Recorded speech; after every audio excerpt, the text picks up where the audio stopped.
I was just going to wrap up, share with you some of the things that I've taken from today, so I'll refer to some of the notes on here. I prepared a few slides thinking that these things would come up, and knowing that a lot of those bingo terms would be mentioned anyway. Like I said, they aren't bad words, they're really, really important, but getting people using the channels is far more important. One of the problems we see across government is the working in silos. So that's working in the departments. So the way that Rosanna from Southampton described about big lists in lots of departments, people doing things in different ways. If you do it all together, everyone benefits. So that's been one of the issues, is trying to break down those silos. And it's pervasive across government. I mean, every government agency, so two-tier authorities operate independently. But from a resident's point of view, they want the same kind of service from both. Central government as well, it's trying to break down the silos there. So someone going to the Met Office is also interested in things from local government and other parts of different government agencies. So the thing that we can do today is to collaborate, break down those silos, and actually start to build the audience. So stop what you're doing now, start collaborating, working together.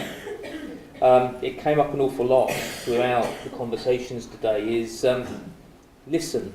It's all about user needs, so stopping and listening to the user needs, giving the users what they want, let them drive the engagement, tell you what they want, how they want it, when they want it, and deliver that information to them. Share and collaborate so that users telling not just you, but lots of other agencies at the same time.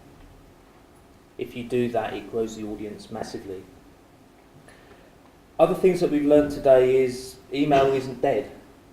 I guess when you get back to the office tomorrow and you look in your inbox, that will become acutely apparent. So Neil Williams said that it's not dead, but it's really annoying. I would kind of caveat that and say that unsolicited email is really very annoying. So it's not about spamming people and the volume of messages that you send out. If you give people what they have asked for, it changes the conversation from push to a pull.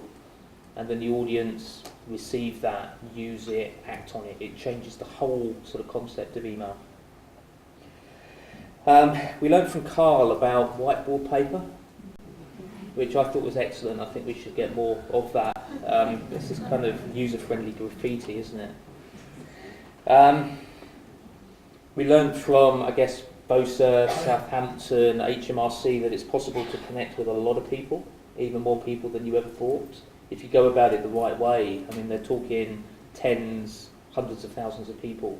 So it is possible to achieve this and do things. It was good to hear that HMRC does do email.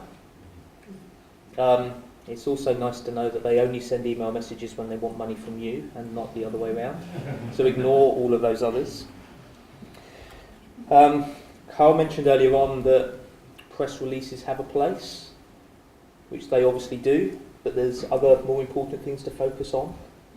Again, I think one of the mistakes has been that using this kind of technology to send out press releases. Audience doesn't really like that. Part of your audience will, the press and the journalists, but the other things that people want is my bin going to be collected today? Is the school open? East Hertfordshire do some really cool things where they send out weekly updates for lost pets. You kind of think, well, why would people want to subscribe to that? But who cares if they're subscribing to that and getting updates about missed bins and other local services? Any way that you can engage is really, really good. We learnt about, I guess, sort of two contradictory things: fear factor and trust. So a great way of engaging with people is through the fear factor. But if you can use that to change the relationship and sort of get people to trust you, it works well there as well. So fear and trust. Scott mentioned about the best way to get emails opened is earthquakes in San Diego. There's an even more effective way of getting people to open emails.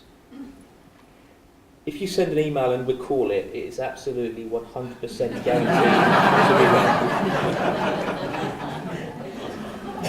read. I guess finally what I would say is reach. We've talked about doing more with less.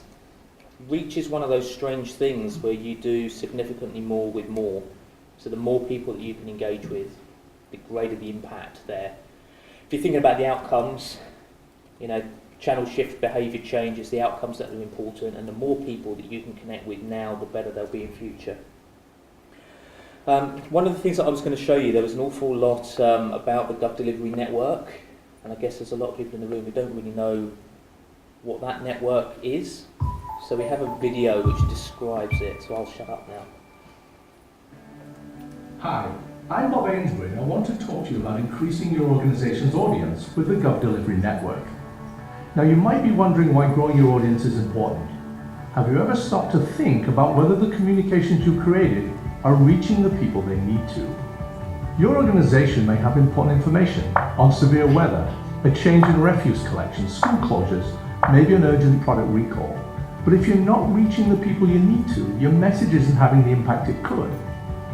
One of the things we're most proud of at GovDelivery is how we're able to help local and central government organizations reach more people. And I don't mean a small amount. We help dramatically increase the size of your audience, in some cases to reach over 500% more people. We're able to do this by allowing your organization to participate in the unique GovDelivery network. So what is the GovDelivery network? Think about when you shop online. You do a search, you find the item you're looking for, you put it in your basket and you check out. After your order is processed, you get a confirmation page that also says, hey, if you bought this item, you might also be interested in that item too. The e-tailer knows that you've already shown interest and they're keeping you engaged with other products. The GovDelivery network is built on this same concept, allowing your organization to cross-promote topics of interest that engage your customers by providing real-world value. Here's an example of how the network works. This is my friend Natalie. Between shopping, visiting her aging parents, driving the kids to football practice, and working a full-time job, Natalie is always on the move. She lives in Southampton, and she goes to the Southampton City Council website to find out about the current school admission process. When she does, she notices the option to sign up for education updates, and she decides to subscribe to the latest school admission news. She then sees that she can also get alerts on term dates, inset days, and refuse collection. She submits her email address, and her information gets added to Southampton's contact list. The council can now use Natalie's contact details to drive their channel shift initiatives. Now, Natalie receives proactive email alerts and no longer needs to call the council and inquire about school admission decisions or missed bins. And because Southampton is part of the GovDelivery network, after Natalie signs up for the city updates, the network offers her the option to subscribe to information from other government organizations. With a learner driver in the family, Natalie sees she can subscribe to advice on passing your driving test from the Driving Standards Agency. This is good for Natalie and also helps the DSA achieve its mission of safe driving for life. Natalie also chooses to subscribe to severe weather warnings from the Met Office, road traffic updates from the Highways Agency, and important product recalls from the Food Standards Agency.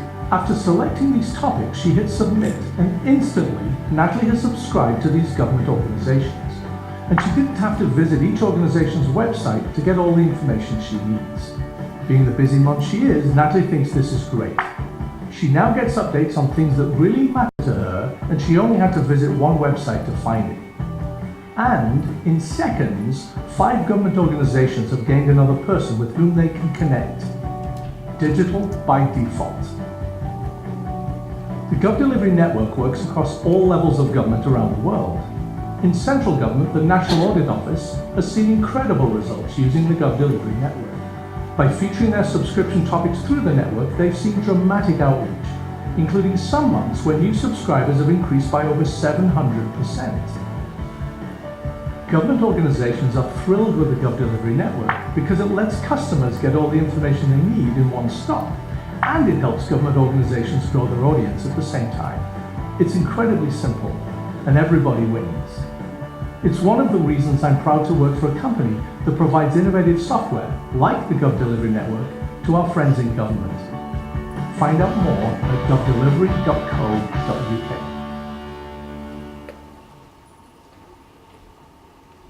So that's the way the network works. It's really simple. It drives significant levels of traffic across government. It's the people that haven't been to your website, the people that you really need to connect with. The people using the website are the ones that are already using the cheaper digital channels. It's about reaching the people that aren't, and that's what drives the traffic. We get in the UK somewhere between sort of 20 and 30,000 new citizens sign up every week, so it's growing really, really quickly. Natalie, one of the stars of the video, is in the room somewhere. Those of you who spoke to her at lunchtime will have noticed a strange East Southampton accent.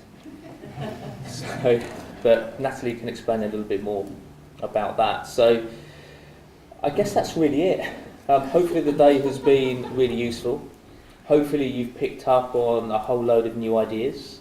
GovDelivery is a way of doing that, but I would sort of encourage you, whether you use GovDelivery or other ways, reaching out, engaging, getting people, reaching more people, getting them signed up is absolutely the way to go if you want to pull traffic to the website. I think one of the biggest ways to sort of validate this is Amazon, largest online retailer around the world. Email is their biggest channel. It's the thing that they use to pull people through to the website. We've talked a lot about email. It isn't just email. We do email, RSS, SMS, Twitter, Facebook. And as I said earlier on, although all of those channels are available through the platform, email is the one that people want to use to start off with. That's where the relationship begins. Good users of the system use that to drive them to the other channels. So Facebook is great for your campaigns. Use it to drive them there. YouTube is great for videos. Use it to drive them there. Twitter, great for immediate feedback. Use it to drive them there. None of these channels are competitive. They're all very, very complementary. So use all of them effectively. So I guess that's it. The drinks are outside. Thank you all very much for coming. I know a lot of you have travelled a long way. I was exchanging tweets with people at about 5:15 this morning. So to those people who left early, thank you very much, and go and grab yourself a drink. Thank you.